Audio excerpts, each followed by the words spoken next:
मित्रहो, आज जो आपण हा व्हिडिओ बनवत आहे त्या व्हिडिओ मागचं जे कारण आहे ते कारण म्हणजे गेल्या 3 दिवसापूर्वी वाशिम जिल्ह्यामधील कारंजा या इथल्या कृषी उत्पन्न बाजार समितीमध्ये बाजारपेठेमध्ये शेतकरी आणि व्यापारी याच्यामधील झालेला हल्ला, याच्यामध्ये झालेला हंगामा याच्याबद्दलचा हा व्हिडिओ आहे। त्या व्हिडिओवर थोडीशी कल्पना देतो की त्या बाजारपेठेमध्ये एक आपला अमोल उगले नावाचा शेतकरी जेव्हा जातो आणि त्याच्यात सोयाबीनची व्यापाऱ्याकडून जी मागणी केली जाते ती मागणी 3200 रुपये प्रमाणे केली जाते, परंतु वास्तविक जर पाहिली तर त्या सोयाबीनला टाकण्यापासून तर काढण्यापर्यंत किती खर्च आला याचं मूल्य त्याला माहिती नाही आहे। म्हणजे मूल्य म्हणजे असं की जेव्हा त्याने सोयाबीनची बॅग घेतली त्या टायमाला सोयाबीनची बॅग ही 2400 पासून तर 3000 पर्यंत होती। याच्या व्यतिरिक्त त्याला लागवडीचा खर्च आला, याच्या व्यतिरिक्त त्याला फवारणीचा खर्च आला, याच्या व्यतिरिक्त त्याला निंदण्याचा खर्च आला, याच्या व्यतिरिक्त त्याला काढण्याचा खर्च आला, याच्या व्यतिरिक्त त्याला अजून बाजारपेठेत नेण्याचा सुद्धा खर्च आला।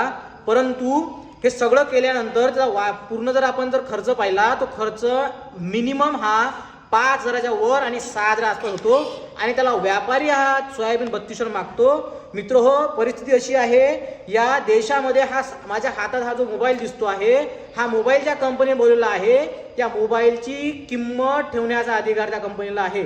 माझ्या अंगामध्ये जे कपडे आहेत, ज्या गोष्टी आहेत किंवा जे साधण्याची सामग्री आहे या सगळ्या सामग्रीचा अधिकार ज्या व्यक्तीनं प्रोडक्शन केलेलं आहे, कास्ट केलेलं आहे त्या व्यक्तीला त्या गोष्टीचा प्राइस ठरवण्याचा अधिकार आहे।